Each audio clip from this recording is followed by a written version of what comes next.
আজকে রাতে পরিবারের সবাইকে নিয়ে একসাথে বসেন, মাত্র 3টা বিষয় শেখান। এটুকুই যথেষ্ট যে কোনো ধরনের অনলাইন প্রতারণা থেকে বাঁচার জন্য। প্রথম বিষয়, কেউ ফোনে পিন, ওটিপি বা পাসওয়ার্ড চাইলে কখনোই দিবেন না। ব্যাংক, বিকাশ বা নগদ অ্যাকাউন্ট কখনোই আপনার কাছে এই তথ্য চাইবে না। যে চাইবে সে প্রতারক। যখনই আপনি তাকে তথ্য না দেবেন, সে অবশ্যই ফোন রেখে দেবেন। এটুকু পরিবারের সবাই জানলে মোবাইল ব্যাংকিং প্রতারণা থেকে বাঁচবেন। দ্বিতীয় বিষয়, বিপদে পড়লে 999 নম্বরে ফোন করবেন।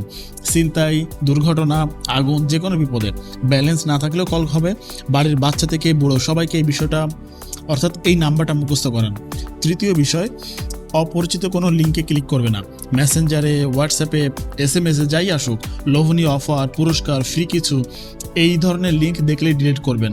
ব্যাস, এই 3টা বিষয় পরিবারের সবাইকে জানাতে পারলে আপনি বেশিরভাগ বিপদ থেকে এড়িয়ে চলতে পারবেন। তো সুতরাং আজকে শেখান, কালকের জন্য অপেক্ষা করবেন না। বাই।